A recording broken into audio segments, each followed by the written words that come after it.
Welcome to the Volvo Ocean Race 2014-15 and welcome to Newport, Rhode Island. The beautiful Narragansett Bay has been an iconic sailing location for over 100 years, home to the America's Cup until it was wrestled away by the Australians in 1983. Now, the Volvo Ocean Race has become the new game in town. The fleet arrived here from Brazil just over 10 days ago. Yesterday's import race followed a skills demonstration from captain of the Boston Bruins, Zdeno Chara, who put the crew of Abu Dhabi through their paces before jumping aboard for a race experience with the overall race leader. And that race experience was played out in front of thousands of spectators who lined the shore and crowded the race village to watch the Team Vestas Wind import race Newport. The crowds were cheering on the American hometown heroes Alva Medica, who sailed an impressive race to finish in the harbour in second place. But it was the Spanish team on Mafre who sailed home first to claim a morale-boosting first import race win. But that was yesterday. Today it's transatlantic day and the fleet will leave in just over 10 minutes on leg 2, 2,800 miles from America back to Europe, and the finish line in Lisbon in around 10 days' time. I'm Niall Mayan, and joining me for commentary today is Richard Mason, Team SCA Shore Manager, and we're here on Azam, Abu Dhabi Ocean Racing, currently leading both the import series and the overall rankings. Well, Richard, Newport certainly know how to put on a good show, a very important, historic venue for sailing. Well, it's been a fantastic stopover. The interest in the race has been unbelievable. And from a sailing public where this town is all about sailing, we've got the New York Yacht Club up behind us here. That's a real heart of some fantastic sailing adventures have been hatched out of there over the years. And some incredible races and transatlantic attempts have started from this town. And of course, there's a big one starting today. Well, of course, this next leg to Europe, it's shorter than what we've seen in the past, but big challenges when crossing the Atlantic. Oh, very big challenges. This is sort of a Southern Ocean leg all compressed into one. You've got to get out of here, across the Labrador Current, very, very cold. This could easily be the coldest leg of the race. A lot of fog forecast for the next couple of days, so there's a lot of shipping to deal with. Then of course you can get some big conditions. You've got to catch on the back of that low and get on the train, send it for a couple of days. That could be crucial. You have to stay awake for 30 hours, really push, because if you miss it, you're on the back of it. And then a big sprint into Lisbon, which you've got to sail up a river in the end. And last time the boats compressed and we're finishing within seconds of one another. All to play for. Well, 3 legs remaining, a third of the points still up for grabs. So before the boats head off to Europe, let's take a look at the overall scoreboard. Abu Dhabi sits 6 points clear at the top of the overall standings. Dongfeng Race Team's retirement from leg 5 with a broken mast let the Emirati team work out a points advantage. Team Brunel are solid in third, but looking to attack Dongfeng with the top spot a big ask unless Abu Dhabi break down. Behind the Dutch, it's a tight battle between Alva Medica and Mafre, who are all square on 24 points. Team SCA are desperate to prove an improvement, and Sam Davies underlined their hopes that the shorter last 3 legs might bring their opportunity, while Ian Walker was answering questions about whether this race is already won. We're feeling a lot more confident because we do feel like we're learning more and more, and the last leg was a bit of a breakthrough for us in that respect. So yeah, we're really happy to have stayed with the lead group for so long. I think we all know though that the guys are also going to treat this leg as a sprint. It's a lot more of a sprint than an endurance leg, and so it's not going to be easy either because everyone's going to be pushing even harder. So I think we're just going to keep doing what we have been doing, keep using what we're learning and putting it into practice, and yeah, hopefully we'll be able to stay up in the group, and we'd love to be within sight of the other boats when we get to the other side. That's our objective. Yeah, it'll be nice to start the leg for sure. It was nice to be home, for an extended period of time, even though it doesn't feel like it all the time. I mean, there's not normally a race village here in Fort Adams State Park, but no, it's been great being home, and I won't be back probably till August, so just trying to enjoy it. As the race goes on, people's objectives sometimes change. People are desperate for a leg win or more looking at overall standings, so I think, there is the potential that people might take more risk than maybe you would have done earlier in the race, where the emphasis is on learning and staying near the other boats. So I wouldn't be surprised. We've seen some boats like Brunel have done that quite successfully, and SCA as well on the leg to Auckland. So I think people have been rewarded when they've dared to be different, if you like, and I know it's more fun for people watching at home. So yeah, maybe we'll see that. I think it much will depend on the weather. And last time in this leg we break a leaderboard, so yeah, I remember that. I think we know that this is one of the legs that can be a normal leg, or it can become a very difficult leg and a very risky leg for all of us. Yeah, it's an special leg. Can be a very hard leg, and we all know that, and we have to prepare it properly. We are looking forward for sure, but we don't have to forget that a few points behind us there is a very good boat, Brunel, and other boat also very close, and yeah, we have to take care. So we have no choice. We have to sail well and do the best, because if we want to keep a chance to come back. But we are, for sure, the race is only 2 months left, but it's only 1/3. We have 1/3 of the point to take, and everything can happen. You have to remember that a few legs before we were fighting with Abu Dhabi, we were same points. 100 other things could happen. You know, we've got obstacles in the water. You know, I think that if everybody finishes every leg, it's a big ask for both Dongfeng and I to mess everything up between now and the end. But I mean, that could happen too. I'm not a big believer in looking at the points overall. I think you just, you know, it sounds a cliche, but you have to take each race as it comes, and as long as you've got a chance of winning, you've got a chance of winning, and they've got a chance of winning. So they have to believe that, and we certainly believe that. Abu Dhabi will be really nearly impossible for us if they keep sailing how they've been sailing right now. So that's why we said, okay, we have to focus now first on second place. Of course, if something happens to Abu Dhabi, that's what Ian said as well, that will be terrible for them, will be good for us, but we don't go out from that. So we just say, okay, we aim now for Dongfeng, so we have to beat Dongfeng, and we just have to beat all the other guys as well. A big leg and make or break for several of the teams, with 6 leg sails and 3 to come. And as Newport prepared to say goodbye for what has been a magical stopover, the weather gods were smiling around 2 hours ago when the Sailors Parade took the racing crews towards battle. This is a crowd that knows its sailing, and the respect for the crews as they walked the parade was easy to see.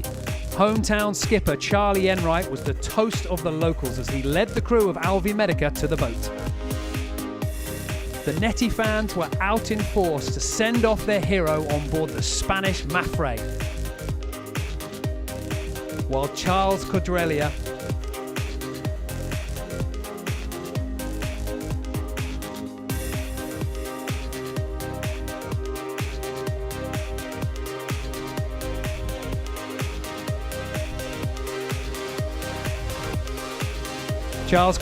and the Dongfeng team had their game face on, knowing they have a job to do on this leg to fight for the top spot in 3 legs' time. Ian Walker walked the dock with actor Ryan Quanton, star of HBO shows like True Blood. Quanton, the race leader's jumper for today. Sunny today, but cold, fog and maybe even ice could be on the agenda in just a couple of days' time. But first, it was all about the ceremony, as the traditional flag handover signified Newport passing the fleet on to Lisbon.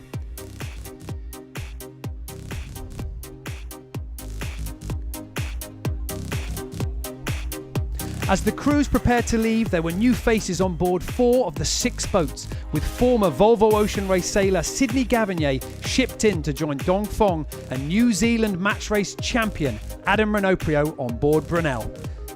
And then it was time for sea. Team SCA slipped out first before Charlie Enright led the send-off to his local support. Well, on the water is Volvo Ocean Race CEO Knut Frostad, and I understand you have a member of Team SCA with you today. I know, what a surprise. I have Annie Lush from Team SCA with me, and we didn't expect that, and here she is. Annie, how come? What are you doing here? Oh, I did something wrong. No, we've been rotating through, we have a squad, and I was a bit ill on the last leg, so I'm having a break, and hopefully can come back and beat the boys in the next 2. And this is the first time you're ever watching a Volvo Ocean Race start, is it? Yeah, it's a little bit strange. Actually, it's the first time I'm ever seeing our boat on the water, because I think I've never missed a day in 2.5 years. So it's a bit strange watching the girls today, but it's also really exciting. Yes. Well, we are looking forward to a fantastic start, and I can tell you guys back in the studio that it is an amazing atmosphere. I mean, having been in this race for so many years, more than 20 years now, I am blown away. This is the day I will never forget. Well, thanks, Canute. And let's have a little bit of a look at the weather for today. It's a little bit lighter than what we saw yesterday for the import race, but still great conditions, and the sunshine is certainly out for this import section of the next leg to Europe. A good day racing coming up, Richard. Oh, absolutely. It's going to be a lovely day out on the water there. A few key factors coming there, quite a bit of current then coming there, and again as they get out round the corner and they start etching their way out to sea, there's going to be, the breeze is going to be bending in around some of these islands. So it's going to be a very interesting first segment of the race as they race up and down Narragansett Bay. Well, just as we count down towards the start, let's take a moment to have a little look at how this import section of the race plays out. The start line just off Port Adams, and then an upwind beat to the top gate by Castle Hill Point. Then downwind through the start line area before heading off to Newport Bridge. Just to the south end of Gould Island, we round a mark to port before coming back up to the starting area, out past the gate for one last time, and then on into the open ocean. And once we're out of the safety of this small harbour here and this fantastic sailing venue, we really are into the elements, aren't we? Absolutely, straight into it. And you come out through this area, there's the ice gates, and you come into the Labrador Current, which is very cold this year. It's been a late winter, still a lot of ice up north, so the ice points, which are shown here with this light coloured line, they have to stay south of those. And then you've got to sort of negotiate a low pressure system, and then the mid-Atlantic high as you come into Lisbon. Well, in the middle of your screen there, you can see the start boat, the race control boat. Flags are flying. The weather very good today. We're going to be on the standard course, and out on the water we actually have Ken Reid, who was joining me for commentary yesterday on board Team Brunel. And Ken, I'm just wondering if you can hear me. Good conditions? I can hear you, Niall. Fantastic conditions, and I can't tell you how big this fleet is. Not of Volvo boats out here, but of spectators. I figured out I've gone 23 dockouts to do Volvo legs before, and this is bizarro world for me. I actually have to plan on leaving. It's natural being on the boat, but I have to plan on jumping off, and this is just not something I'm quite accustomed to, I have to tell you. Well, Ken, I'm wondering how cold is the water out there, because yesterday you were saying you were a little bit nervous about going into the sea. Well, I really don't like swimming, quite frankly. I don't like the water. So I know that doesn't sound very smart for somebody who sailed around the world 2.5 times. So it's about 50 degrees Fahrenheit, and I got my dry suit ready to go. I can tell you that. I'm not going without the dry suit, I can tell you. Well, we wish you luck for your jump, and we'll be sure to catch all the action when you do.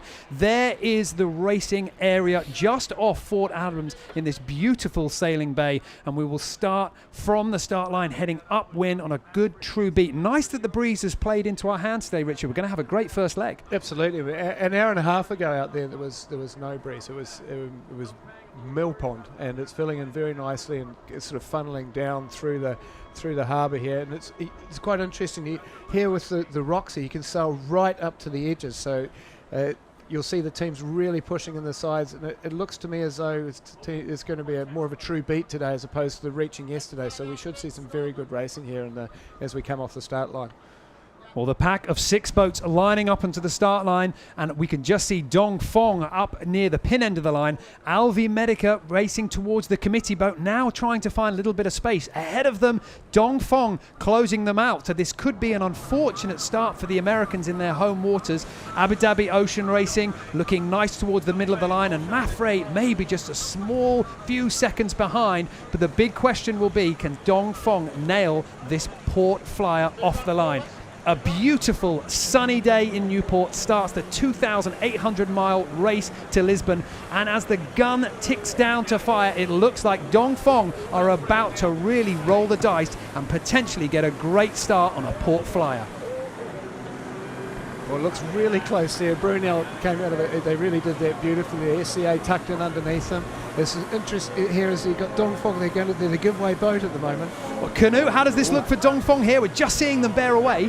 No, they are not going to make it. They are not going to be able to cross. They will have to bear away there, no doubt about it. This didn't pay off for Dong Fong, that's for sure. And what do we think about the tide here? Because they're forced to sail out to the right-hand side of the course there. Are they going to get, is the tide going to pay off for them? Well, they will have to cross then. They could pay off for them, and they will obviously get the longer one. But it's interesting to see that Alvi Medica is tacking And how is this going to work out, Annie? Alvemedica attacking just on the lee bow here. Yeah, that's tricky for Dongfeng, but they look like they've got good speed, so I think they're actually going to be okay here. That's not what you want, but yeah, no, it looks like they're going to be all right. That was a very close tack by Charlie Enright there. That was almost too close for comfort. Yeah. Alvemedica and Dongfeng both tacking after crossing the start line and heading out to the right-hand side. Team Brunel following the leaders out to the left. And Kenny, you're on board Team Brunel. A good start. Do the boys look happy? The boys are in an interesting spot here right now. We're pinning SCA and Abu Dhabi in on the beach. They're getting out of the current first, so they're slowly going forward. It's whether Abu Dhabi can get out and cross us or not, and whether we have them pinned on the beach. If we have them pinned on the beach, we're in good spot. If we don't, we're going to have to tack early and head back out into the current again. And does it look like the boats are going to be wanting to really... They're calling for water right now, Niall.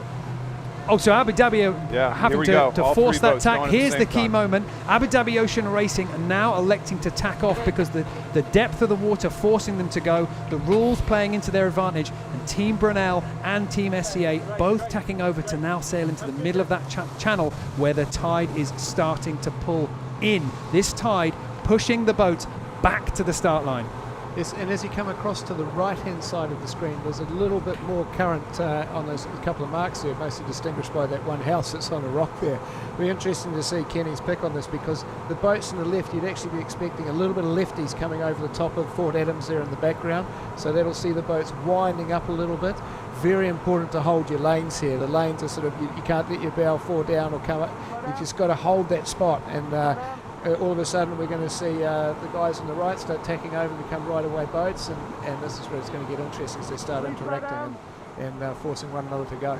So the first advantage going to Abu Dhabi Ocean Racing of that left-hand group, but the big question will be when Dongfeng and Alvemedica come back over from the right-hand side of the beat, which side is going to pay? And Kenny Reid, you're on Team Brunel, and I'm wondering, which side do you think this tide is going to favour? This is really, you guys, this is fun being a spectator. I tell you what, there is no pressure whatsoever. I can say, man, these guys are screwing up and there's no consequences. It's fantastic. Listen, it's the same old thing. All the boats are bunched up. You know, they kind of get in pinching contests, and Dongfeng and Alvemedica have actually done okay off to the right. Our little pack here, we're kind of sneaking out in front of our little pack here in the middle. It'll be interesting to see if they can cross from the right. That's going to be the big sign, and Alvemedica is calling for room right now on Dongfeng because of all the spectator boats. So this is going to be super tight. But these guys have this boat going very fast right now, I can tell you that. This first leg up to the first mark at Castle Hill really is shaping up to be quite a competition, and we're about to have a major port starboard. Yes, we are. As Dongfeng are coming in to re-engage the fleet, but it looks like the boats on the left may have done a little bit better. You can see those darker patches there, a little bit better breeze there, but we're coming up in the next three boat links. We'll see just how well they've done. Looks to me like Abu Dhabi should be in a good position here. Kenny, you are right in that front row seat on Team Brunel as we approach this port starboard. Which way do you think it's going to go? Yeah. No, the starboard tack boats have us right now. We're going to be forced to tack, and then we're going to get across Abu Dhabi. So the right-hand boats, the guys that went off on port tack earlier in the race, first gains to them, Dongfeng especially, and Alvemedica is going to be... They're going to be in a little bad air here for a while. Let's see if we can sneak out of this spot. But Dongfeng was the clear winner on the first cross. So the lead going to the Chinese boat, Dongfeng race team, now sitting to windward of the pack. Mafre now sailing out to the right-hand side and sailing very close to that spectator fleet. And Canute, this really is a good viewing point if you're out on the water. Oh, it's amazing. You can almost touch the boats from the spectator boats. You know, like, it's unbelievable. And look at the shoreline. I mean, it's crowds, as you can see. I mean, it's amazing. But very, very close action here, and obviously every shoreline is going to be a hinder and something to call for water. And Annie, do you miss it? You must miss it watching it, Annie. Yeah, but I've never seen it from this perspective before, and it's amazing how many people are on the water. But I feel nervous for the guys. Yeah, what do you think they should do right now? What would you do if you were on board right now? Yeah, I think Dongfeng just gave a great example there of what you do when you get to a boundary. As we just said, there's going to be a lot of that today, and there was actually a protest flag from Alvemedica, but Dongfeng did a really good job of kind of cutting them off on the boundary, and every inch counts there. So they're really sort of making their lane here and pushing the other guys back. Well, Richard Annie had a very good point here with all these boats trying to fight their way right to the edge of the racecourse. The rules are going to come into play. Oh, they're going to, and they're so tight the whole time. So you're moving in close quarters. As the fleet comes over to the left-hand side of the racetrack, they'll be looking to pull water. So if you're the inside boat, the closest to the shallower waters, you can request the other boats to tack and clear so you can come out. So you can actually use that a little bit in your favour, but it depends on your positioning. But there'll be a lot of talk going on between the boats out there today. I'm sure there'll be plenty of banter. Well, the American team, Alvi Medica, tacking out from the middle of the channel, and there you can see just how thick that spectator fleet is. And we mentioned this yesterday, but a fleet that large, it does create some wash. And remember, these boats do have to sail back downwind. They are going to sail through that chop. Yes, it's really tricky out there because it's not that windy. 10 knots is not a lot of wind. As you can see, the boats aren't at their maximum heeling angles. So every time you hit a wave, the boat it slows down. So it's a huge wash there. Well, we've got another cross coming up as these boats jostle their way upwind. And Kenny, you're on Team Brunel. Maffrey coming in on starboard. Yeah, Maffrey got across us. They did a nice job. They played that boundary better than Brunel did. It's still super tight. It's essentially attack or cross on every single boat right now. Alva Medica's got a nice little pressure off to the right. It's keeping clear air. This is sailboat racing. Keeping clear air, trying to keep your lane, and if you can do that, you're going to be successful. But these guys are all pretty good out here. Everybody knows that that's the way to be successful, unfortunately. Well, we're just seeing in the middle of the picture Abu Dhabi Ocean Racing putting the bow down and having to duck underneath the Spanish boat Maffrey. So the double Olympic medalist Iker Martinez taking the gain from Abu Dhabi Ocean Racing. It looks like that right-hand side is paying. Yeah, it is. It must be just a little bit of pressure, and maybe they're getting out of the current a little bit better on that side. So you can see them. They're really pushing the edges of that pretty hard. You know, they're getting right into the fleet before they tack. I think just one tack back there saw Maffrey. They were literally I was watching an anchor on another boat. They were that close. So they're really pushing it in there. Well, Canute, we're seeing Dongfeng Race Team maybe coming out quite strong from the left-hand side, but Maffrey played the right quite well. Which tactics do you think are working? I was just discussing that with Annie, and I think that one of the key things is also not to sit in a bad air position, you know, and Alvi Medica was sitting way too long there behind Dongfeng, and should have broken away and tried to break the rhythm, because if you end up sitting in the same bad air and sitting there across this whole little bay, you just lose enormous amount of distance. So break, and that's what Maffrey did. Maffrey actually paid the price, went behind everyone, and broke, so they got in an opposite tack situation and had a free ride all the way across. So what do you think, Annie? I mean, Dongfeng still looks very strong, but it looks a bit like we have some more pressure here on the right side. We are sitting on the right side. Yeah, it looks like we have more pressure, and then you also have the advantage when you're coming back from the right towards the left that you're on starboard, and your competitors who are coming across on port are going to be against the current. So you're on the right-of-way tack, and the current's better for you on starboard, so it's quite strong coming back. It'll be interesting to see if Maffrey now manage to keep the second position when they tack back. It doesn't look like it right here. It looks like they have less pressure on that side.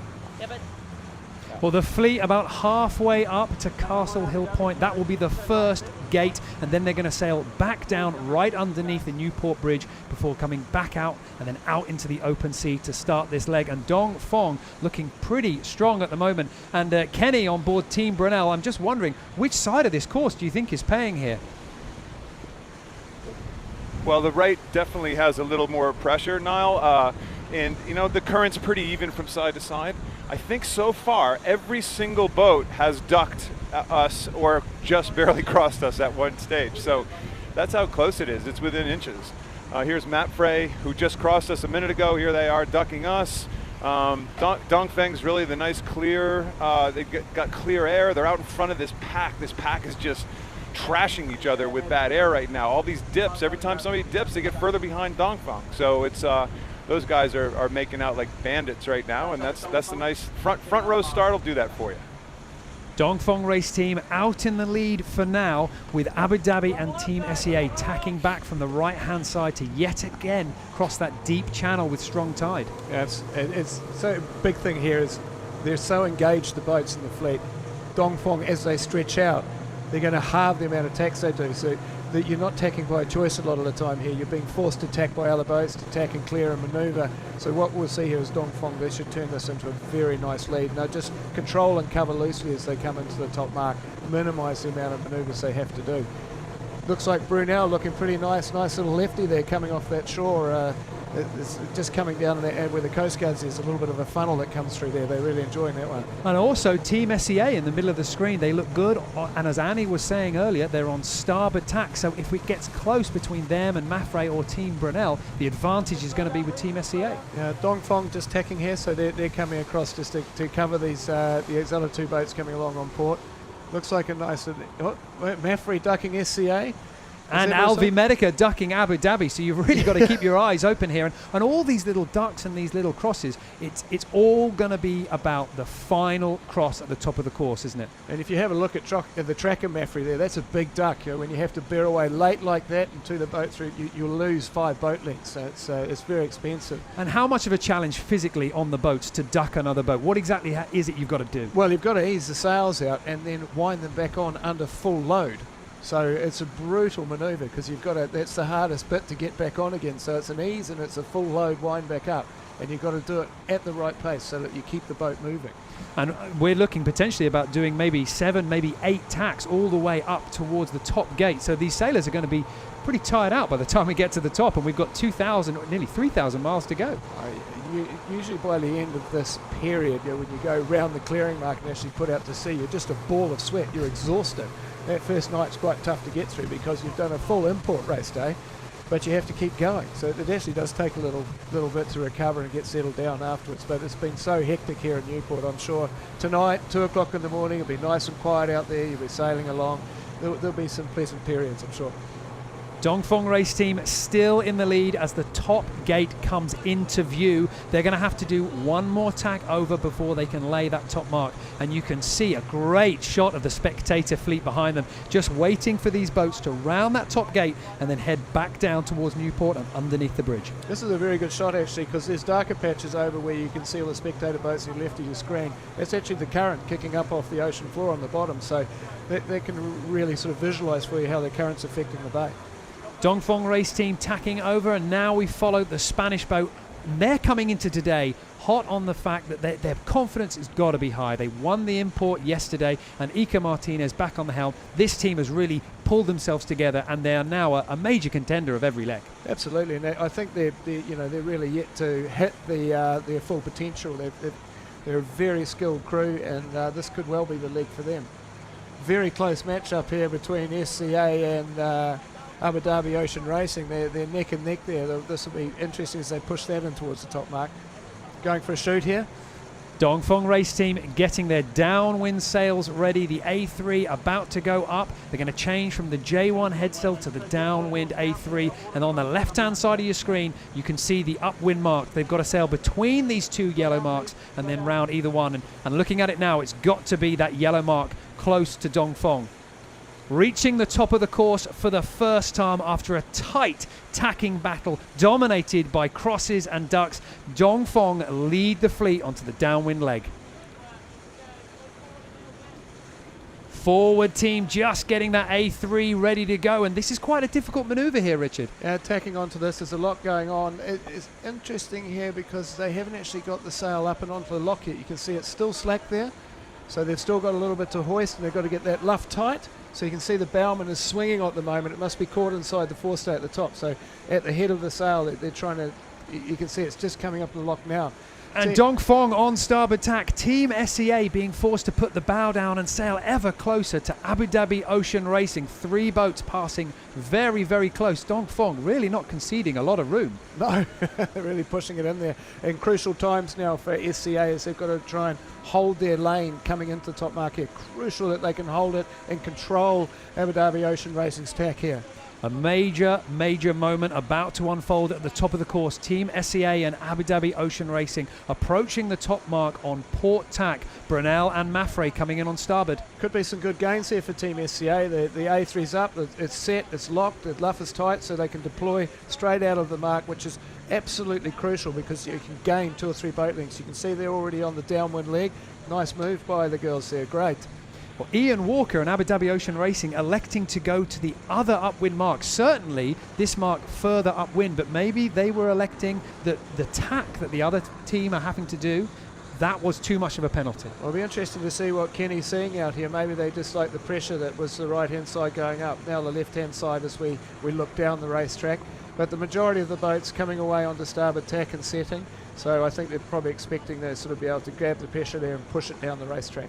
Double Olympic medalist Iker Martinez taking the Spanish boat around the top of the course, currently lying in 5th place. Chasing behind is Alvi Medica, the young American team, and they'll be disappointed if they end up in this last position leaving their hometown.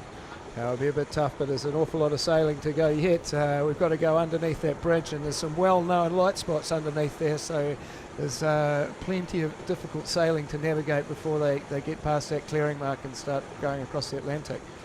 A3 unfurling on Alvi Medica, the downwind sail about to fill and propel this boat onto the downwind leg. The fleet now have to sail past the starting area underneath Newport Bridge before coming all the way back up and then heading out to sea. It'll be very interesting to see how the split pans out here.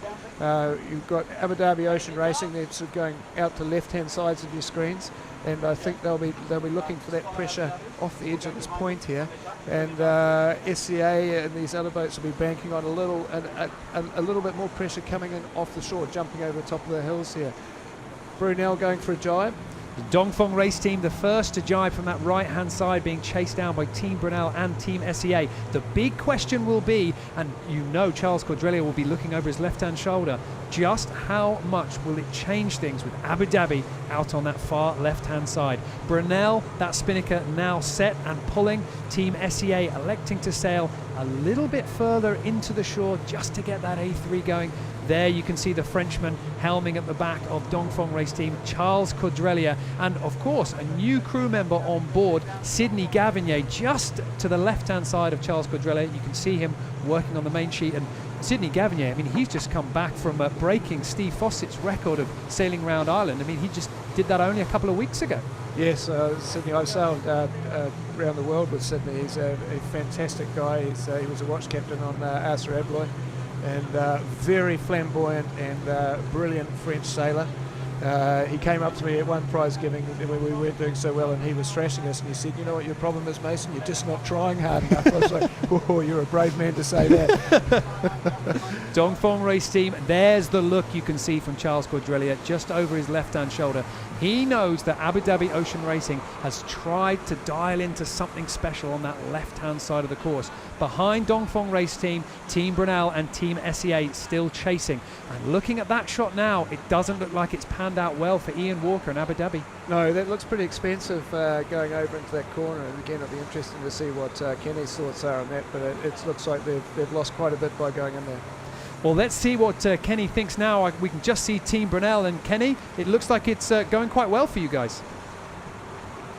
You guys, I'm a fan out here, and I'm terrified. This is like I'm living every single jibe and tack as if it was the last one on earth. And it's amazing that these guys treat these races or this import part of this leg so, I mean, it's life or death. And they got 3,000 miles to go. So you just it shows the competitiveness of the sailors in general, and they won't give an inch no matter what they're doing. Listen, the top left of the race course over by Castle Hill, that's a traditional place where there's just simply more pressure, and it came through on the last part of the beat. The left came through nicely for SCA especially, who did a really nice job there. Over on the right-hand side, over by the rocks of Jamestown, it's kind of traditionally a lighter air spot. The right worked pretty good for most of that leg, but it got light on the right at the end, and I think Abu Dhabi just found that same patch downwind. Well, Kenny, thanks very much for that. And just as we continue to follow the race, just give us a little bit of a wave to the helicopter boat, because I want to make sure the viewers know who you are, because you are the man that is going to have to be jumping off the back of that boat into these freezing waters. And I want to make sure you feel that pressure, because, of course, this jump is for charity. The jump is for charity. It's for Save the Seas. It's listen, we're trying to raise money to do what everybody's talking about, and that's to keep plastic out of the ocean. And go to SaveTheSea.com. I believe North Sails and Brunel are matching whatever everybody else puts in there. So we have a chance to do some really good things. And as I'm saying that, we just got jibed on by Matt Frey, and here we are back in a sailboat race again. Well, thanks, Kenny. We'll check in with you in a moment. And just to windward of Team Brunel, we've got Maffrey jibing into that rather powerful windward position. And look how much they're affecting the speed of Team Brunel. Well, that's the slam dunk. I mean, we're seeing match racing moves going on out here today. It's unbelievable how boats. Look at that. I mean, that's 3 metres. You're going to have to get the bowman on the bow to call whether he can come up or down there at the moment. Super close. It really is unbelievable. Here we go. Here he goes. Look, he's telling him if he can swing in there and come up. So we're going to see a full-on battle here. And that is not the normal bowman. That's Rokas Melevinkas, the first Lithuanian ever in the Volvo Ocean Race. He's been brought in to replace Portman, who had to step off from an injury. So straight into the action for this new bowman. It's a tricky role to step straight into there as well, because you're the skipper's eyes, and if you're going to be calling and swinging, there's a big rule situation there as well. So Bauer will be trying to put as much pressure on Urquhart as he can, but hold the inside on him so he can slide his bow down in there and control when he jibes. So at the moment, Maffrey couldn't actually jibe in front of him. Brunel would be controlling it. So crucial times here. Important decision to make for Team Brunel. Do they follow on from Maffrey out to the right-hand side, or do they try and break free? And some impressive speed from the Spanish boat here. And now the Spaniards in the hunt for Team SCA as well. Yes, what Urquhart's done there, that's all these Olympic medals coming through. What he's done down there is actually managed to switch position. So he's wanting to soak to leeward or get to the left-hand side of Brunel so that he has the option to jibe out of there without fouling them. And there's a big line up here. This is absolutely brilliant. Well, is it just me, or has Dongfeng race team been reeled in a little bit? With the fleet now behind them, they seem like they're sort of holding them back a little bit. Yeah, well, I'm probably seeing a little bit of compression as we come over the other side, and the breeze gets just a little bit lighter. The SCA really breathing down the Well, actually, this is the view from on board Dongfeng. This is Periscope. This is a rather new initiative, and the Volvo Ocean Race is one of the first large sporting events to really embrace this, that viewers can actually download this app, and what you're seeing is the live images from the boat. And not only can you watch the images, but you can interact as well. You can ask questions, you can send messages of support, and all that goes straight to the boat. So a rather incredible insight into the racing. Here go the jibes. Maffrey, he manoeuvred as well, so he can choose to get out there and attack a little bit here. So if he gets out early, he can come out and clear air. So they're going to really want to get this jibe away well. Here goes Brunel. They're going to try and get themselves in a position where they can still attack them and try and get over onto their air. Team SCA pushing a little bit further this way. Look a bit light there at the moment. Well, we're hoping that breeze on the right-hand side holds out for Team SCA. Dongfeng race team still out ahead with that little jibing battle breaking between Maffrey and Tom Brunel. It's looking pretty close. Canute, you're on the water, and we're just thinking, we were seeing those onboard pictures with Periscope. This is quite an interesting way to watch the race, isn't it? It's amazing. Technology evolves, and God knows what we're going to have next race. But what we're really talking about here, me and Annie, is how they jibe. One of the reasons Abu Dhabi lost so much up there, they got stuck in the jibe. They were trying to jibe inside. You can either have an inside or an outside jibe, the way you flip the sail around. And they got stuck. They had the sail twinned around, and they couldn't get the jibe completed. And I tell you, when Annie Lush is looking at Team SCA, she stops breathing in every jibe, and then you can see her shoulders drop after every jibe. How is it, Annie? Is it painful? No, they're doing a good job. We've elected for an outside jibe, and that's going well. It's a much safer jibe, so I'm happy for the girls. Dongfeng and us are outside, and both teams are jibing well. And on a short course like this, you can try and play the tide and the wind right, but actually 80% of it is about how you maneuver, and if you're clean, you're going to be in front. Exactly. Team SCA looking good as they now jibe and come back into the middle of the course. And this fleet, potentially, we have some big changes about to happen, because they're going to compress into that starting area yet again. Is they're going to go through that starting area and then come down underneath the bridge. I'd expect the wind to be a little bit lighter underneath the bridge. There's a couple of famous light spots down there. Now, I'm sure Kenny knows exactly where they are. But it'd be very interesting to see some statistics on this for when they leave, on how many tacks and how many jibes these crews have done before they clear out. It's amazing how close the racing is out here. Well, as we can see these Periscope images from on board Dongfeng, I can just see Charles Codrelia in the red jacket. He's his hand reached over the wheel, adjusting the keel there. What's the setup that he's looking for with that swinging keel? Well, he's looking for heel angle, because there's an optimum heel angle there, which reduces the wetted surface area, but also allows you to steer the boat away from the wind. It's a big balancing act. So he's trying to keep it's all a part of keeping the sort of the attack angle of the sails and the most powerful point of the boat, because obviously the more keel you can use, the more power you're using. But you don't want too much, because then you put the whole boat flat in the water and it creates drag. So he's just balancing on that knife edge the whole time. It's a real feel for Team Brunel on the right-hand side of your picture, looking like they're in strong breeze. Team SEA, the boat that's to leeward of the pack, made a bit of a gamble, holding in to a little bit closer to shore, a little bit closer to Aquidneck Island. Hopefully that breeze filling out to them. Dongfeng out in the lead. You can just see them to the stern of Team Brunel, looking quite strong. Their lead now up to around 190 metres. Charles Quadrelia taking his team through the jibe. That A3, a very big sail, and it's really can wrap up the front of the boat, can't you? You've got to get that trim through the jibe just right.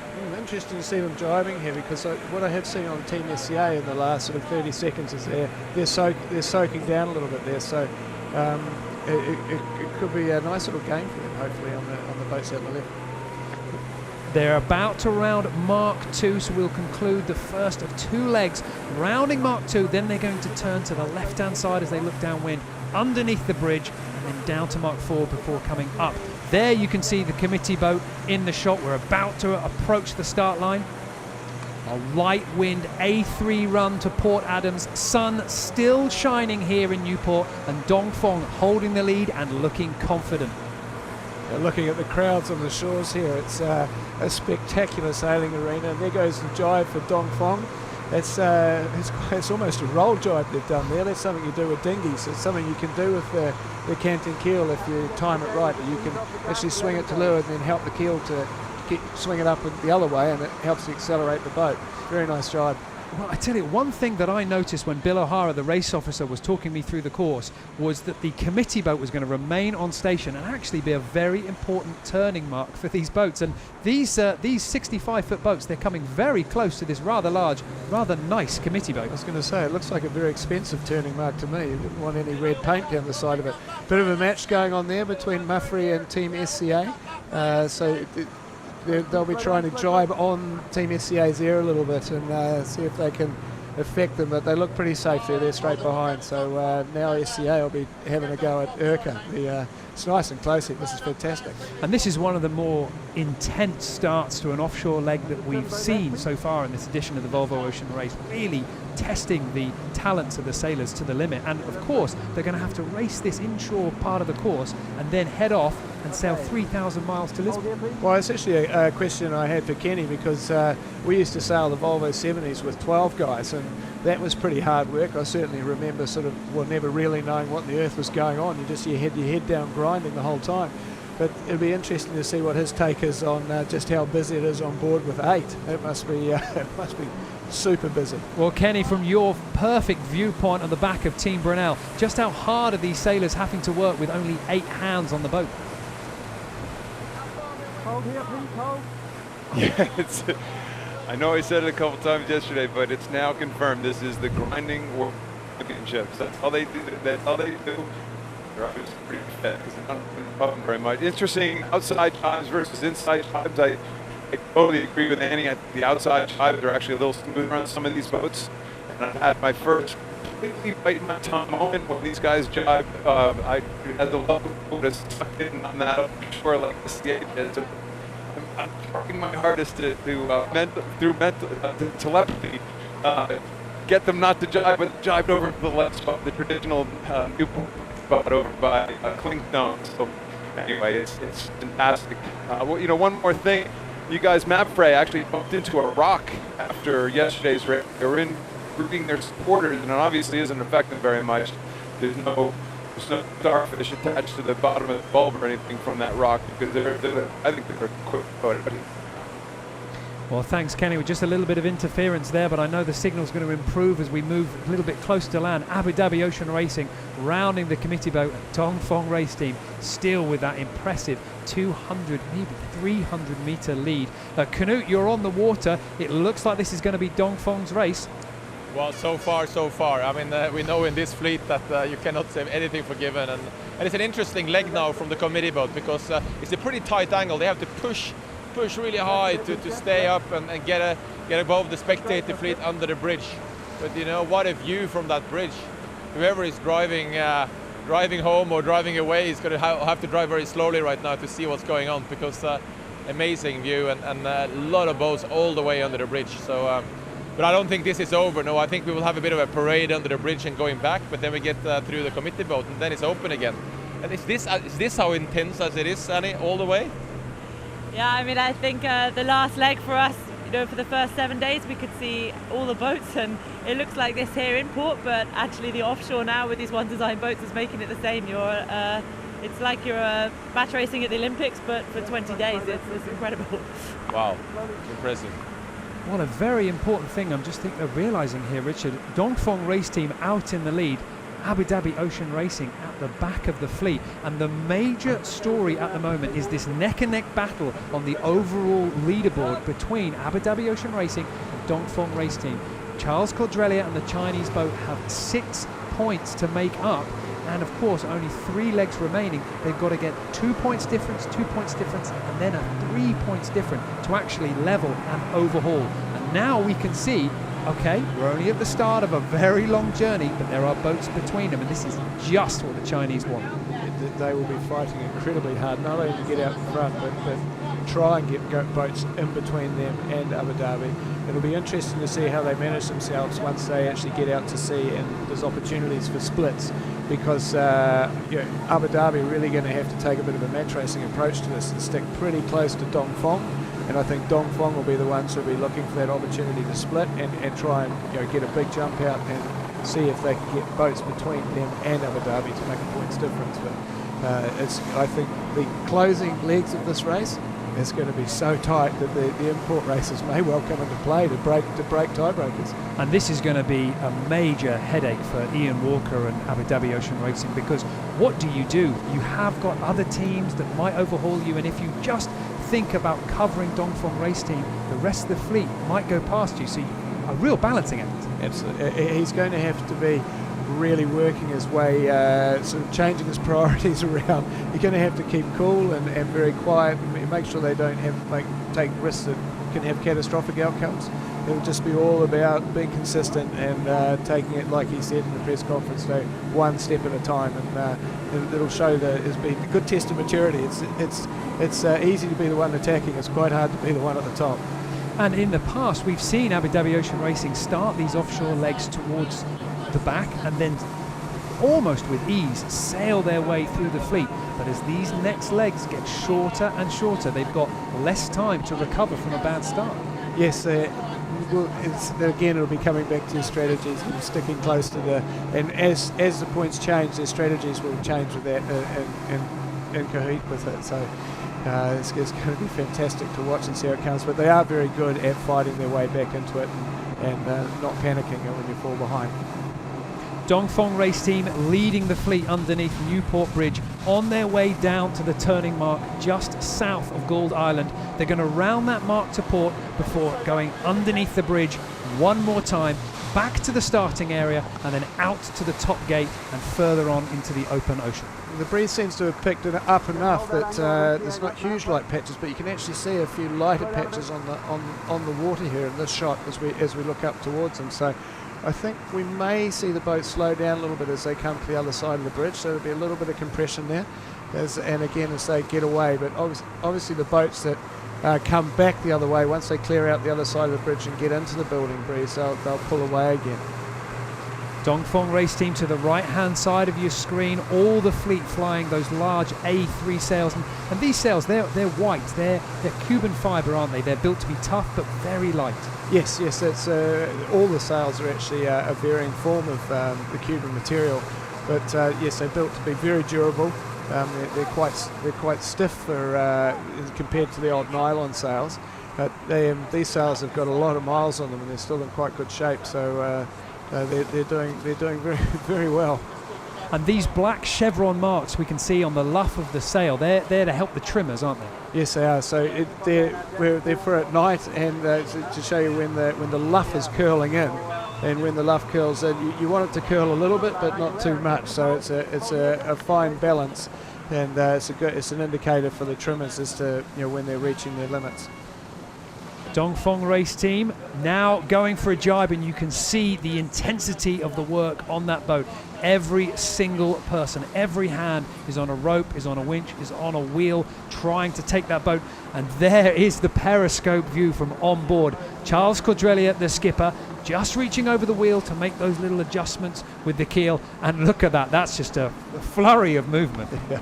No, it's a grinding cup out there. I'm sure those guys just don't take their hands off the handles as they're constantly trimming these sails on and off. There's probably I think it must be close to try and put a good number on it, but they're literally moving hundreds of meters of rope as they jibe down here. They're pulling it back and forth. There's an incredible amount of energy going out of those hands out there.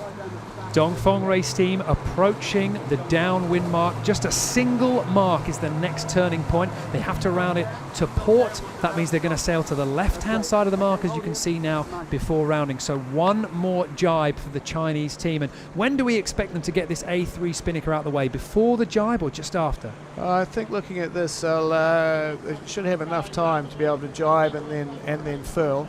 And of course you want to get it off the hook and on its way down to the deck. It just depends how far past how much room they've given themselves on the other ley line. But it looks like they're going to furl away and then jibe onto the jib. So they're going to go for a nice tidy manoeuvre here, make sure that everything's down on the deck as they come around. A conservative drop for Dongfeng conclude a long downwind leg in Narragansett Bay, still in the lead with their arch rivals Abu Dhabi Ocean Racing floundering at the back of the pack. This is certainly going Charles Cordrelia's way. Yeah, they look very comfortable there. It's just the rich getting richer as they are managing to do less manoeuvres and not be engaged and forced to do things they don't want to do by other boats further back in the fleet. So they should be able to tack in shifts as well, which is very important because the wind does change directions. It flicks from left to right, and you want to be able to tack on those shifts. And if you've got other boats there, you can't tack when you want to. So it's called staying in face. So they can control their own game from this position. A very tidy leeward mark rounding for Dongfeng race team, with the Spanish team Mafre coming in behind. And this breeze does look a little bit light. Canute, from where you are, does it look like the wind's down a bit? Yeah, there is less wind here on this side of the bridge, no doubt about it, and it's probably dropped a bit as well. I mean, and it feels like that. Annie, what's your feeling? It's a bit of sort of mist coming in here. Yeah, it feels like a really soft wind now, and it's going to be hard for the boats rounding because there's only one mark here, so you're going to be in the dirt of the other boats and in quite a soft wind. So real focus on speed needed to keep the boat going. And there's a new jibe from Abu Dhabi, but look at that, they furled the Gennaker in the jibe. I haven't seen anyone doing that yet. I mean, is that a maneuver you do when it gets lighter? Normally when it's lighter than this, but maybe they're set up for an inside jibe and they're not confident it's going to work, so a furl jibe can be safer. Team SEA in the middle of your screen, about to round the leeward mark. They're going to start making their way back towards the start in third place. So at the moment, things going quite nicely for the women on board Team SEA. No, they're doing a very tidy. When the debriefing this morning, we spoke about it a lot. That just keep it tidy, keep it calm, and make sure you get out of here in a good position. And you can make a lot of mistakes in this period of the race, which can have some large effects. With all these manoeuvres, obviously it increases the risk of doing damage to sails and the boat. So you've got to keep it clean. The Team Brunel are now coming into that leeward mark with Alvi Medica approaching quite hard. And Kenny, you're on the back of Team Brunel. This looks like it might get quite close between the two of you. Yeah, Alvi Medica did a very, very late hoist with their jib, and they're going to be doing a late furl here at the same time. So, yeah, it's all to play for. And by the way, there's no truth to the rumor. I heard a rumor that Dongfeng has applied to have this leg actually ended at Castle Hill and take the points as they stand right now, but unfortunately the jury will not do that, and they have to sail the other 3,000 miles. Well, Kenny, I really do think that everything you say needs to come with a little bit of a disclaimer, maybe. I mean, that would certainly be Dongfeng's dream, but they've got the lead for the moment. They're going to have to hold on to it all the way to Lisbon. Alvi Medica now around the leeward mark, just a few boat lengths behind Brunel. And Abu Dhabi Ocean Racing they don't look like they're in a bit of a rush. Maybe they're very confident that they can overhaul everybody on this leg. Yeah, it's a difficult position to be in, obviously. I can assure you that Ian won't be liking it for a second. But awful long way to go, and I think they know that they can get back into it without too much trouble. So no point for getting too upset about it at the moment. Keep the gunpowder dry. But that being said, nobody likes being in that position. Well, the virtual eye showing you the position of the fleet. Dongfeng race team out to the left-hand side. Mafre in second place at the moment. And just look at those distances on the top right-hand side of your screen. Only 75 metres between Dongfeng and Mafre. So Dongfeng losing a little bit of a ground. Here's the current image from on board the boat. The sail's in, the boat's now on its way upwind. They've got another tack to do to go through the bridge, and just see the crew loading up the winches and getting ready to go. Plenty of room underneath this bridge, 120 metres high, so plenty of room for error, but it does compress the racing, doesn't it? Oh, it certainly does. Dongfeng just going for attack here. Be interesting to hear Kenny's thoughts on which side's favoured working out here, but I'm picking probably the left as the one that you're going to want to be working mostly as you come out. The breeze sort of seems to be shifting over in that direction. Interesting talking about technology with this periscope. On Team SCA recently we've been using this 360-degree cameras, and is absolutely amazing. I saw some of the footage that came off. It's the first time I've ever got a real feeling of boats in the Southern Ocean. It actually looks how it feels. I even got a vertigo feeling from it, so it's incredible what's going on out there. Dongfeng race team hold the lead over the top of the Spanish boat Mafre, but their advantage down to only 50 metres. It was 300 earlier, and you can see just on the bottom right hand side of your screen the jury staying very close to where the action is. Well, that's the cross there, and that's barely 2 boat lengths, so it's still all to play for here, and yeah, I think it'll be interesting to watch how Ian picks his way up here. This is probably where you see him start coming up the ladder. But I'd like to see how the boats in the right here are doing. I get a sneaky feeling they might have made a nice little gain there. A nice setup of sail trim there, looking nicely, man. Well set up there.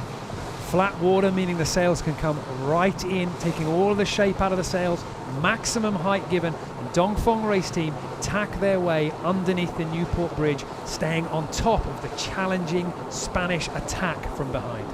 Yeah, that's sort of a covering tack there, and also I think they're sort of looking at trying to defend that left-hand side or gain some control over it, because obviously they did quite well out of that up the last speed. Really nice shot there to see the cambers and the sails for people to understand how you power these boats up and set them up. But a nice match there. That would be termed a loose cover by Dongfeng. So a good position to be in. They're still controlling Mafre.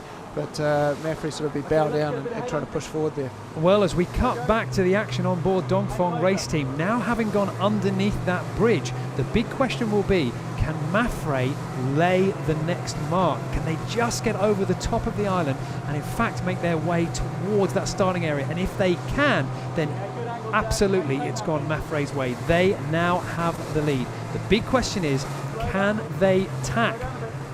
Do they have to tack to get round Rose Island? Can they lay? Well, there's quite a bit of current off the tip of Rose Island as well, so that'll come into play as they get closer to it. I'm just trying to think how many rocks are off the point there. There is a marker there. I think you can go inside it, but not very far inside, and it's not a mark of the course, so they can probably push it in there a little bit and see if they can get that lay. Team SCA now underneath Newport Bridge, chasing hard in third place. A good start for this all-female team. Sam Davies will be happy that they're in the hunt and they're going to leave Narragansett Bay firmly in the pack with their eyes on the leaders. Team Brunel make their final tack to round underneath Newport Bridge. And Kenny, it's a good view as you come underneath the bridge.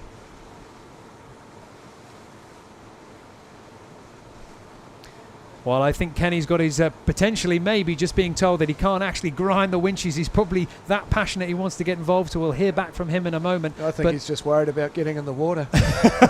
Trying to find any excuse. Maybe if I sail that well, maybe if I show I'm that useful, they'll let me stay on board. Now the boat just clearing Newport Bridge, and this water here, it's nice and flat, and it's quite pleasant sailing. We really can see these sails grounding so tight and taking all the shape out of it, and it requires quite a different style of trim, doesn't it, when the water's this flat? Yes, yeah, you can. You don't need the Well, it's just like the old aircraft wing. When you take off, the flaps are down, it generates more power. You need that when you're trying to fight your way through waves. But when the water's flatter, the foils in the boat aren't bouncing around so much, so you can really maximise the use of those, which means you can flatten your sails out and go into a slightly higher mode. It's easier to get going through the water and take advantage of your foil profiles. At the back of the fleet, Abu Dhabi Ocean Racing now clear the bridge. But of course, the big question is, when do you tack here for the ley line? Because as we saw, Mafre tacked very early coming out of that bridge. Dongfeng stayed on, and now the lead has gone to Mafre. So Abu Dhabi Ocean Racing electing not to tack yet. A little bit of movement on board, they might go for it, but potentially that early tack, it looks like it's paying. Canute, does Mafre look like they're laying from where you are? Well, I'm standing next to Brad Reed, the stopover director, who knows this water better than his inner pocket, and he's really concerned because they're getting really close to some rocks there at the end of the lighthouse. When Mafre was interfering with the rocks yesterday, we don't want any more of that, so we just pray they're not going, they know what they're doing here. They have very good control over the charge and the positioning, because they're going right in between all the spectators, and they're going in some places where there apparently is some rocks. But well, it looks good so far. If they can get through that, they are getting through. And Brad gives me the thumbs up, and I'm breathing, and Brad's breathing. Whew, that was a tough one. Gee, they're taking some risk. I mean, there's 3,000 miles left, guys. Come on. Canute, what we're seeing here really is the conclusion of a fantastic return to form for Iker Martinez and his Spanish crew. They really have worked out how to sail this boat now. Oh, I mean, they have always known how to sail fast, those guys. It's about gaining confidence, about getting your team together. It's about finding out all the small bits and pieces. And they were also one of the late starters, but that was a pretty risky move. When I look at Brad, who lives here and sails here his whole life, and he was stopping breathing there as well for a while. That was gutsy, but well, they're gonna get into the lead right now, but still a long way to go. Mafre holding the lead, Dongfeng race team just to windward, holding on to that second place, but the big support out there on the water is really for Alvi Medica, the young American team, and just a fantastic shot there of the keel, fully canted over, so enough breeze to power up these boats. Definitely enough breeze. There's a huge, great big pendulum underneath the boat there. And every now and then you actually see the keels break out. When the bulb comes out, if you get hit by a big puff, we call that the free willy. It's usually followed by some fantastic crash, but we actually saw that come out in Cape Town a couple of times. It was so windy, but Alpha Medica there, nicely set up, fully powered up, flat water, right in range of these sails, so it's champagne sailing out there, I think. And when we talked live to Charlie Enright on the boat yesterday, he did allude to the idea that home support, if you're in the lead, it really powers you on. But when you're not doing great, you do feel the pressure, don't you? Oh, there's plenty of pressure, certainly out here. And I think you can see it just by the risks that people are taking. 3,000 miles to go, and I don't know, maybe they wound the Lua daggerboard up on Mafre to get over that rock. I'm sure Ben Wright, the shore manager, had his heart in his mouth there.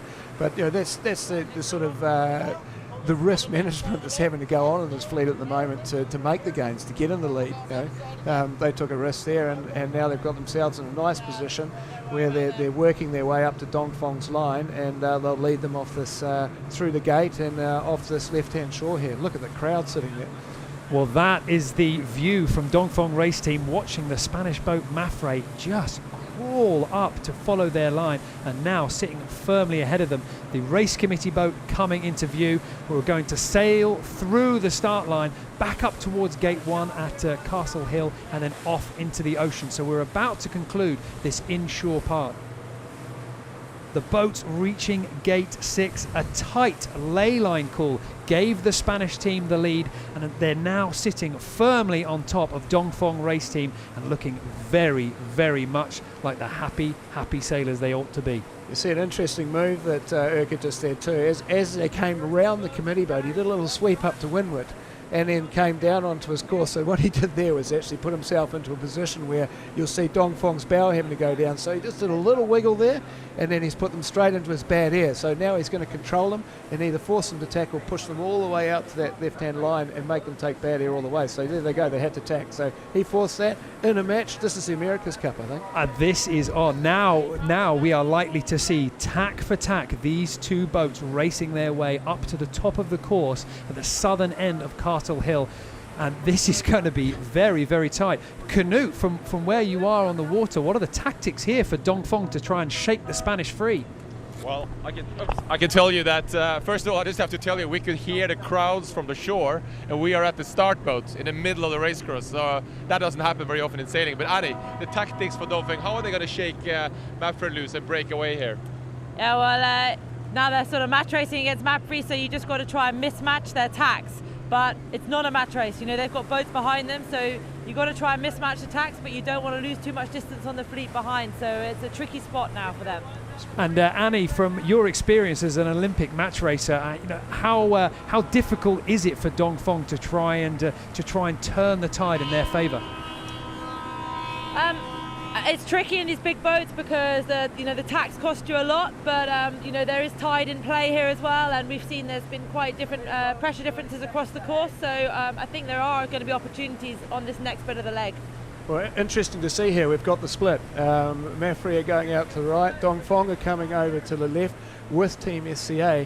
Team SCA could use this to their advantage because as Mapfre and Dongfeng start battling it out and forwarding one another to tack, if you're on a long one and you can reduce the number of tacks and get yourself in phase, you can really close up to the others. So I think we're going to see compression again as we come up to the exit mark. It was fantastic racing going on here. Team Brunel about to clear the race control boat, gate 6, and make their way up to Castle Hill for the last time before heading out into the ocean. 3,000 miles lay ahead of them all the way to Lisbon. Big ice on the water, big challenges, and now as we start heading towards the end of this import section, the sailors are going to have to start switching modes a little bit and come to the realization that there is an awfully long way to go. There's a long way to go, and there's quite a lot to play for in the next 40 hours of the race as well, so that the key game as we get out of here is actually going to be getting east as quick as you can, and maybe a little bit of northing in that. But it's going to be very cold for the first 2 or 3 days of this leg. It's been a late season here. There's still a lot of ice around. Only sort of 36 to 40 days ago, there was still snow on the ground here. So. Alvi Medica now clearing the race control boat. Behind them, Abu Dhabi Ocean Racing yet to go. And look at the support on the shore there on the right-hand side. Everybody turning out not only to cheer on the home boat, the young guns on board Alvi Medica, but also the entire fleet. Newport really does like a racing spectacle. It really has been wonderful to be here. The interest on a daily level has been extremely high, and it's wonderful to be amongst a public that are just so generally interested. You walk into a supermarket here and they're like, oh, you with the Volvo Ocean Race, fantastic. All these kids come up to you the whole time. It's been really a wonderful stop. Well, there's the race village that you can see. Every single time we come to a stopover, the entire town comes out and a whole carnival of activity gets laid on. So not only is there racing for the spectators to enjoy, but all the other activities as well. In the distance, you can see just how thick that spectator fleet is. It'll be very interesting to see how, and we'll get a real feeling for it in about 25 minutes once the boats are at the exit mark, because that whole fleet's going to compress down. It's quite a narrow harbour entrance here. They'll all be jostling for one another, because once they're past that exit mark, then they're out of the controlled water space, which is controlled by Volvo to keep boats clear and away from the race yachts. So it's going to get quite busy out there. 101 metres here. Mapfre still in the lead, trying to cover both Dongfeng race team and Team SEA, who have split to either sides of the course. So a little bit of a chance for the women, and Team SEA now having to tack over as the depth gets dangerously shallow. Yes, there's a nasty little rock just the other side of that start of the channel marker there, but I think that was probably as much for a lot of wake and spectator boats as well. You can see just all those lumps and bumps on the surface. It's very difficult to keep the going there and pushing through those conditions, so you don't want to get too tangled up with these spectator boats. They can cause you a lot of trouble. And now Team SEA will sail back towards the middle of the course, back into that deeper channel and more tide. So potentially we could see them start bouncing up that right-hand side, maybe get out of the tide. Well, and at some point you'll have to make the cross here, because you can see where Mapfre are. They'll probably put one more in, and then they're going to start looking to play that lefty that Kenny was talking about that was at the top last time. So as you come into the castle, there's that little, you're still got to switch over from the left to the right to get that last little bit going in. And at the back of the boat, you can just see Sam Davies trimming the main, and to the left-hand side of her, taking the helm for the moment, Caroline Brouw, the 41-year-old Dutch sailor who's got a rather strong Volvo pedigree herself. Well, she's got a very strong Volvo pedigree, but also Olympic pedigree. She's probably one of the athletes out there that's been to the Olympics the most times of any sailor on the racetrack today, and she's a very, very good helmsman. She sails catamarans mostly, so these boats are all about apparent wind angle sailing, and she's very, very good at it. So thus, that's why she's on the helm. The spectator fleet trying to stay out of the action to the right-hand side, but just spilling over onto the racecourse. In the middle of the channel, Mafre and Dongfeng still ahead of Team SEA as those front three boats start splitting away from the rest of the pack. There's the view on board Dongfeng Race Team. Charles Codrelia has a very good view of the Spaniards sitting right on his breeze. Yeah, they're still in a match here. They're still trying to break out. Urquhart's doing everything he can to hit him, and he's forced him out left. They're going to have to do 2 tacks to clear their rear. So indirectly, this is all potentially the gains for SCA. We can actually see everyone starting to close up here. I think you'll find that Mafre put one in here and go over with Dongfeng, and that'll loose Cova into that little lefty, unless they see some really solid breeze out in front of them here on the right-hand side. If you were on board Dongfeng as we race up to Castle Hill through Gate 7, out towards these last 3 marks that are just off the southern tip of Aquidneck Island, then you're going to sail out through those exclusion zones. So much room to go, and right on top of you, the Spanish boat keep tacking and taking your breeze. Do you take it personally? No, you can't take anything personally in this sport. It's in that sense you need to have a pretty thick skin in all senses of the word, both on board because you live so closely with one another, but there's a very friendly but fierce competition between all these boats. So we're very cordial and love to say hello to one another in the bar, but we'll fight over anything when it comes to racing. So it'd be fair to say that if the situation was reversed, Charles Codrelia would be doing exactly the same, aggressive tactics. Oh, absolutely. Yeah, no, there's not a person on this racetrack that wouldn't do the same thing. That's their sport, and this is going to go on for the next 9 days. Double Olympic medalist Iker Martinez taking control of the Spanish boat Mafre. They've got another cross to go, holding Dongfeng Race Team in second place. It looks like it's going well. Yeah, this is very important for Mafre too, because they did hit the rock last night, and they did damage the bulb. The shore team repaired it overnight under the water, so they were using underwater epoxies to get it done. They were all only finished up sort of midway through the morning this morning. But there is a mentality there that you could have damage that could be slowing you down. And if you're leading out of here, you know you're not slow, so you can put that out of your mind. There's nothing wrong with the boat, there's nothing going on down there that I can't see, we're good. And that's going to be really important going to this leg. If they were coming out of here towards the end of the fleet thinking that there was something causing them to be slow, that's a difficult thing to drag across the Atlantic. Well, this leg has started with a very intense battle in the harbour here, and Canute, I'm just thinking shortly these boats are going to have to transition into offshore sailing. Well, that's how it used to be, Niall. That's how it used to be. I'm just looking at Kenny Reid here.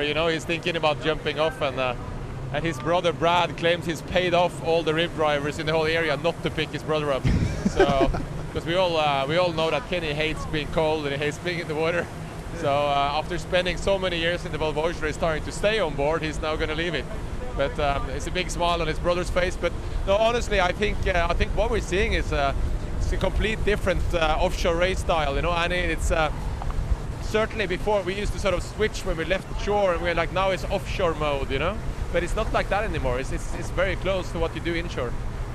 I think we started on leg 1 and 2 sort of trying to go into an offshore mode, and what we realized is we're doing that too early, and in fact you can't really do that at all in this race. So it's like an inshore race the entire time, and it's the longest tuning run you've ever done in your life. I remember Bowie Becking told me after the leg 5, he said, you know what, Knut, we were jiving on top of each other in the Southern Ocean. And that's how it's become. It's quite cool. Annie, from your experience on board Team SEA, when is it likely that the boat will start flicking into a watch system? That really depends on what's going on. I mean, obviously at some point you've got to get some rest, but it might be a couple of days before you really settle into your normal watch system, because most people have an opposite, and you've just got to keep rolling really when you've got boats this close, and if you're manoeuvring, there's no chance of that. So you just got to help each other out, and let people rest when they need to, but it's very hard to get into a real watch system too early because there's so much going on. It's like an import match race the whole time. You must be looking forward to spending 2 weeks in a normal bed, Danny. Yeah, I can't lie, there's quite an appeal to a white clean sheet. The Spanish boat Mafre sitting aggressively on the breeze of Dongfeng race team, looking very nice and tight. Thanks very much for Canute and Annie there. It's really a fantastic honour to have the insight from a sailor taking time out from the race and giving us a little bit of a behind-the-scenes glimpse. No, it's brilliant to get that input and get that understanding. The intensity of this next leg, I doubt very much that you're actually going to get into any sort of proper watch system. If you want to do well in this next leg, it's going to be all about intensity. And the only time you're going to get an arrest is when the navigator says, well, we're going to be going in a straight line here for 12 hours, so let's see if we can shuffle things around and get people 2 hours each. It's here we go. Look, Team SCA coming into Castle Hill here, looking for a little bit more out of that left-hander. It'll be interesting to see how Mafre, when they choose to tack here, they'll be wanting to extend along and then tack and cover Dongfeng. So I think you'll see them going until Dongfeng go into attack and then try and roll over and hit them, and so they can have them in their dirty air as they start to stretch out of the bay. Mafre having taken the lead, one more tack to go before they lay the top, and Andrew Fonseca on the back there just waving away the over-enthusiastic spectators. This last tack, just positioning it right, all important. They must be clear to lay the top gate after this tack.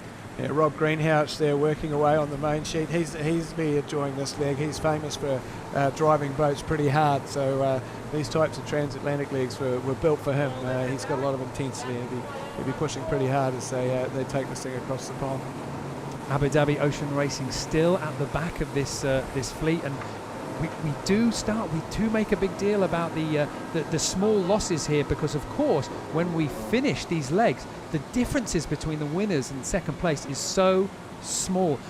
On the back, we've got Ryan Quanton on board Abu Dhabi Ocean Racing in the jumper seat, and quite a nice. And there's our first jumper off Alvi Medica, and Alvi Medica do a special jumper program where you can actually auction and win the jumping seat on the Alvi Medica, and all the proceeds go to charity. So a rather nice initiative, and shortly we'll be seeing some more jumpers off board Abu Dhabi Ocean Racing and the others. And of course Kenny Reid will be jumping off Team Brunel, and we're all excited to see just how discomforting it will be for him. Yeah, I think it might be a couple of great white sharks reported in the area pretty soon, just to see if he can walk on water. But interesting, you've got to get all the jumpers off the boats now, because once they go past these last marks, you're out of the controlled water space area, so then it becomes quite dangerous for getting people out of the water. So there is a serious element to having people in the water in these conditions with so many boats around. You've got to get them out safely and make sure you complete the experience. Must be quite daunting jumping off the back of one of those things. Like Kenny, it's something that as a professional sailor you generally don't do. Charles Cordrelia helming the Chinese boat Dongfeng race team, now on the ley line for the top of the course. They're in second place just behind Mafre, who've already cleared the last mark and now have basically the open ocean in front of them. A few exclusion zones, a slight ice limit just holding the boats into that safe area, but these boats now leaving the bay and off into the open sea. Yeah, off they go. They start stretching their legs a little bit here. We'll see the sails coming up from down below, and they'll start stacking the sails up and getting themselves set up for the longer boards. We just see the jumper getting ready on Dongfeng race team. Sam Greenfield, the onboard reporter, he's been running the periscope for us today, but he's off this leg having a bit of a rest. Fantastic pair of shorts, I must say. You'd hope this guy's not too afraid of the water. I think we might get the general idea of what country we're leaving by those shorts. There he is at the back corner of the boat, just a little bit hesitant, but a very committed dive into the water, and on board another boat here. In fact, actually, this is Dongfeng race team. This is the delayed jump, so this is the view on board the boat, and you can see just how much gear they're having to wear, a survival suit, in fact, almost. So if you do have to go into the water, at least you do stay mildly warm. Well, it's, I mean, the water is freezing cold, so you get an awful shock as you leap in. I'm pretty sure it'll take your breath away, so you want to make sure you've got a couple of layers between you and that cold water. I wonder if there's a newfound respect from Sam Greenfield and the jumpers that have been leaving from the back of his boat now that he's in that position. Yeah, I'm sure there might be a different view of it. Well, it's just safely picked up from the rib there as he waves his boat goodbye. Team Brunel now on their way to the top of the course. Only one tack to go before they clear. And at the back, in the yellow top, we can see Kenny Reid. One more tack, and then Kenny is going to jump off the back. And this jump, all for charity, big auction, lots of money raised. And it's nice to see a sailor who you could argue has maybe taken the easier line, sitting on the shore now, watching the sailing, but he's back on a boat and he's going to have to take his leap of faith into the water. Kenny's going to be going transatlantic in a couple of months on Kamachi. It's this big 100-foot sloop that's in here, so I'm sure he'll be enjoying this moment. Well, hopefully he's enjoying it. I wonder if he's actually going to get his hair wet. He doesn't like getting his hair wet either, so it'll be interesting to see how far he goes in. Well, if he jumps off the high side of this boat, it's quite a big leap into the water. You're a good few meters over the top. For a minute, I thought he was going to, shall we say, almost wimp out and jump off the leeward side, but just a last little time to say a few things to the camera. He's up onto the high side. There'll be one leg onto that top guard wire before he goes over. A quick shake of the hand and a wave goodbye to the crew. Let's see what sort of entry he makes here. We want to see something special here because he promised me a lot of confidence. Hey boy! Oh, that is a fantastic effort. 10 out of 10. It's not. He got his hair wet too. Well, a lot of people have paid to see this jump. A lot of people have paid to put him onto that boat and then see him in the water, and hopefully they won't be disappointed with that effort.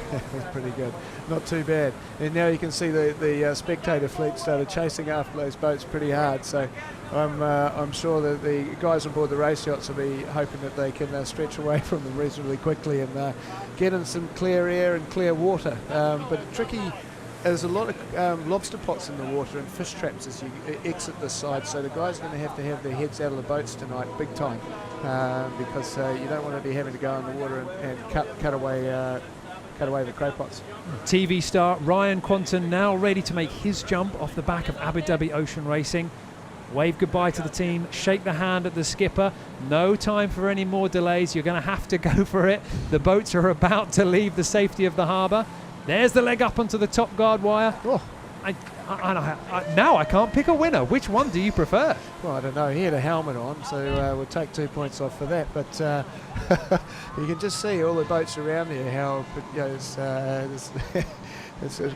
quite an undertaking to leap off one of these things if you're not used to being in the water and at sea. For a non-sailor, I thought that was a very, very courageous effort. So, Canoe, I'm just wondering your final thoughts. The boat's now leaving the harbour, off to the long leg to Lisbon. Yeah, I mean, first of all, I'd like to mention that Alve Medica have caught all the way up with Brunel. They have done a really good last 15-20 minutes here, played the shore side and got some nice lifts, and they are much closer to Brunel than they ever were before. So the local guys are starting to come in. But as I can see out in the ocean here, you can see the mist. It looks fairly light out there. It doesn't look like there's more pressure. But any final thoughts from us is that what a start it has been, and I mean I'm standing here next to Brad Reed. Brad, you've been the stopover director of Newport. 2 years of hard work. How does it feel? It feels great to see all the spectators out here on the boat. Everyone did a great job staying in the spectator lanes. An immense crowd on shore from Castle Hill all the way down to Fort Adams. Couldn't be more pleased. That's fantastic. And Annie, any thoughts from you? We were seeing the boats, seeing the girls leaving now.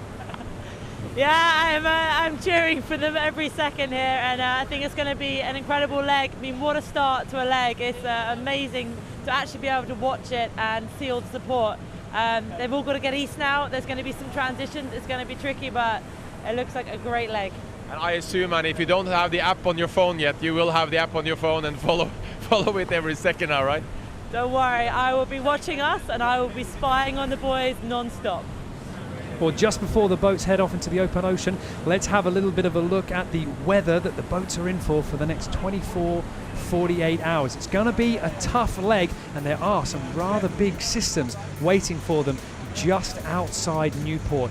First of all, the breeze is going to be pulling in hard from the south. They're going to have to race through those exclusion zones and then out there towards the southern tip of the ice line, that big pressure system driving some serious wind. So we're going to see some big speeds from this boat. It looks like at the moment it's going to be about a 9 to 10 day leg, and this low pressure system we can see spinning up underneath the how that behaves over the next 48 hours is going to sort of predict how well they get out of here. Well, soon the boats will be out in the open ocean, and then we hand over to Volvo Ocean Race headquarters in Alicante, Spain, where Jenny Tulloch will be keeping watch on all the action. Now that the fleet is leaving Newport on their final ocean crossing of this Volvo Ocean Race, here in the Volvo Ocean Race headquarters, we are ready to track their progress the almost 3,000 miles from Newport to Lisbon. The watch producers and duty officers are in place, and the comms team is ready to receive the content from the onboard reporters and send it to you. So as always, you can stay up to date online, on the app, and on social media, and you can join me Monday to Friday on the Inside Track for the latest insider info. Wish your favorite teams good luck, and remember, you can take part in the race as well. If you win this leg virtually, you win a trip to the Lorient stopover. I'm trying, but I haven't won yet. Back to you guys in Newport, and see you all tomorrow on the first Inside Track of Leg 7. Well, the best way to get all the drama and inside knowledge is to download the Volvo Ocean Race app, which puts the race right into your pocket, giving you all the action from the leg and insights from the team as the adventure continues. My thanks to Canute, Brad and Annie and Kenny Reid for that fantastic jump. And Richard, final thoughts, a good start to the leg. An epic start to the leg. I still want to see the statistics on how many tacks and jives have gone down in the last hour and a half out there, but it's not going to stop. This is going to be one of them, I think, could be the pinnacle of the race, this next leg, as they jostle their way through the conditions of the next few days. I don't think the level of racing or intensity is going to drop off one little bit, so I look forward to seeing what happens in Lisbon and who gets in there first. Well, in 10 days' time, we will get the conclusion of this leg, the big fight between Dongfeng Race Team, Abu Dhabi Ocean Racing, and of course, the rest of the fleet. It looks set to be an intense battle, a short leg, and we will have our winner in Lisbon, and we will see you then.